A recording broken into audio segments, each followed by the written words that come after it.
Manjula is 23. She works with her mother, carrying supplies from one end of Abmedabad in western India to the other. Manjula's family is poor, and she herself is illiterate. But a video project in which she's now involved promises her and many others like her hope for the future. When Manjula is not pulling merchandise, she's carrying a camera. Here she is at a filmmaking training session run by the self-employed women's association, Sewa. The women involved in Video Sewa have made more than 100 documentaries. But new recruits must learn all the technical know-how of coping with expensive and complicated camera and sound equipment.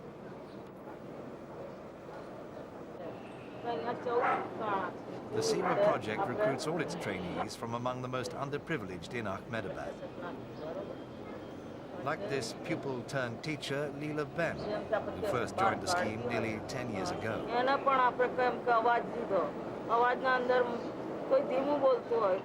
Leela spent most of her life selling vegetables in Abmedabad's market, Manik Chowk. The start of her involvement in 1984 with Sewa revolutionized her life, as well as those who worked around her. Today, she's an accomplished filmmaker. I was apprehensive in taking on this technology because I was completely uneducated. But then I took courage. Now I do camera, sound, interviews, and have become a producer.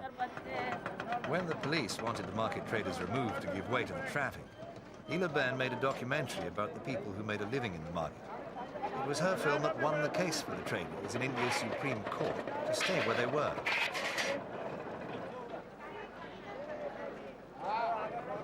This fledgling crew has a lot to live up to. Leela Ben's film was precisely the type of project Video Sewa was established to foster. Its primary aim is to give uneducated women an effective means of communication.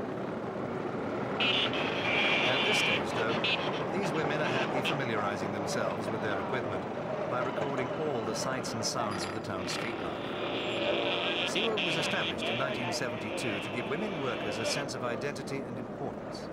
From that, it's developed into a well-knit organization which looks after the interests of women laborers.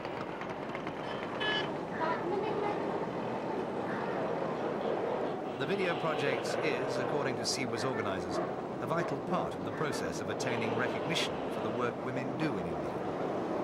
Video is more than any other means of communication suited for the poor and especially for the illiterate people because it is a visual medium.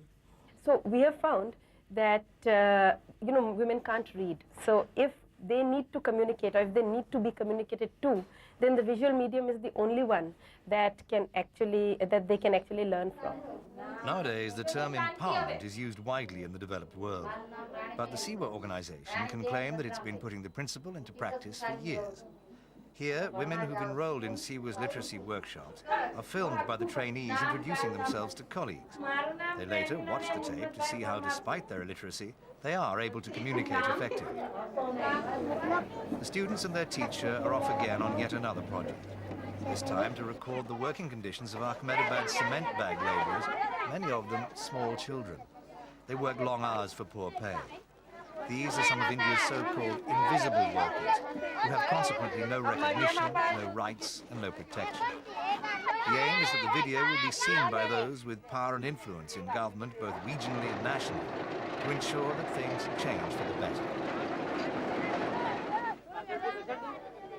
The exploitation of children is one of the main issues the Sewa Video Project focuses on.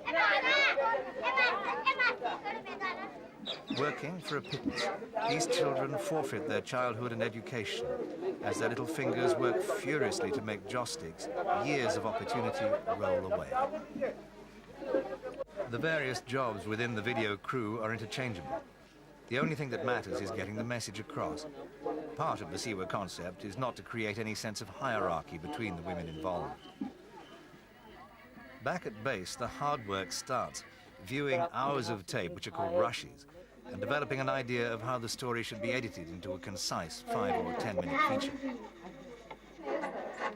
Leela Ben's in charge of making a detailed list of all the material they've gathered and making notes of how long each shot is and identifying short sequences from interviews. Once completed, the video will be shown to local politicians.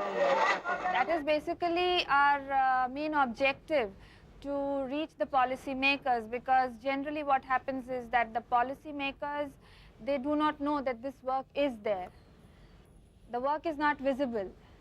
And so through a short film of 10 minutes or 5 minutes, we can at least show the women problems.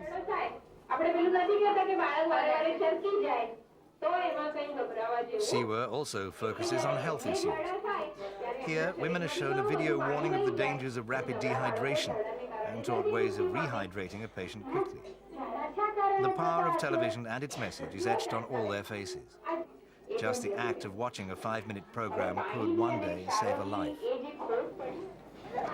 Sewa video productions have injected new hope into the lives of even the poorest in Abmedabad. Exploitation can cease to be an invisible reality when it's captured on the modern-day equivalent to celluloid.